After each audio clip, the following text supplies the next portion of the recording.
Continuamos con Woodstown. Mientras continuó el invierno, no se notó nada. Cada tanto los habitantes de Woodstown sentían un crujido seco en sus techos, un chasquido sordo en las patas de los muebles. De vez en cuando una muralla se agrietaba en un gemido, un mostrador de almacén reventaba en dos estrépidos. Sin embargo, la madera nueva suele sufrir accidentes y nadie les daba importancia. Al llegar la primavera, en cambio, una primavera repentina, violenta, tan jugosa de savia que se escuchaba bajo la tierra como el rumor de una fuente. El suelo comenzó a agitarse, conmovido por fuerzas invisibles y vitales. En cada casa los muebles, los techos y los muros se inflamaban. Aparecían en los talones de los pisos, curvas, como ante el paso de un topo. Ni puertas, ni ventanas, ni cajones, nada funcionaba. Es la humedad, decían los habitantes. Con el calor pasará. De pronto, una descomunal tormenta, traída por el viento del mar, dio inicio al verano, con su luz ardiente y su lluvia tibia. Al día siguiente, la ciudad despertó en un grito de sorpresa. Los techos de los edificios públicos, las campanas de la iglesia, las tablas de las casas y hasta la madera de las camas, todo estaba bañado en una tinta verde, delgada como una capa de moho, suave como terciopelo.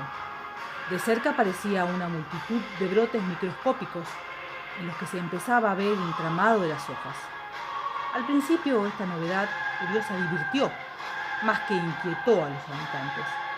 Pero antes de la noche, ramitas verdes crecieron por todas partes, en los muebles, en las casas, en las murallas. Eran tan fértiles que al mirarlas se las veía crecer, y si alguno las sostenía un momento en la mano, las sentía brotar y temblar como alas minúsculas. Al segundo día, todas las viviendas parecían invernaderos. Las lianas dominaban tramos de las escaleras.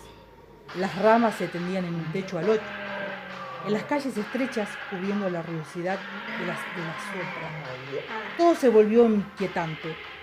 Los sabios se reunían a debatir qué había ocurrido, qué extraña fuerza había ocurrido, mientras la población salía a la calle para seguir de cerca la evolución del milagro. Los gritos de asombro, el rumor atónito de todo aquel pueblo ocupado en mirar daban solemnidad al insólito acontecimiento. De pronto alguien gritó: ¡miren el bosque!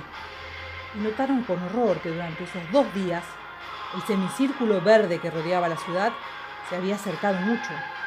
El bosque parecía extenderse hacia la ciudad.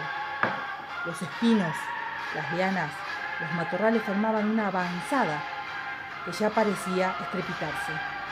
Entonces Woodstown empezó a sorprender y a temer.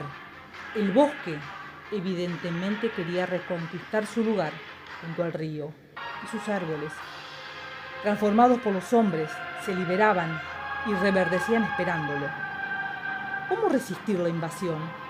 Con el fuego había peligro de incendiar toda la ciudad. ¿Qué podían las hachas contra esos brotes renacientes? Esa savia, esas raíces monstruosas que perforaban ocultas bajo el suelo, esos torbellinos de semillas violentas que germinaban allí donde caían. Igualmente, todos se pusieron valientemente a luchar, armados con guadañas, con sierras, con rastrillos.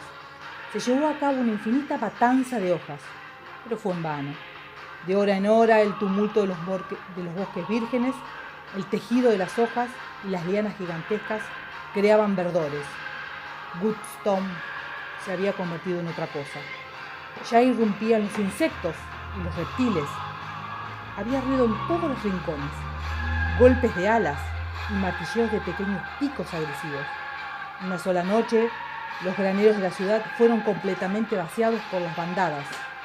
Después, con una ironía en medio del desastre, mariposas de todos los tamaños y colores volaron sobre las parras florecidas, y las abejas laboriosas buscaron abrigos en los huecos de los árboles tan rápidamente crecidos, y construyeron allí sus colmenas, como una demostración de desafío y conquista. Sordamente, entre el gemido rumioso del follaje, se oían golpes perdidos de sierras y de hachas. Al cuarto día se reconoció que todo trabajo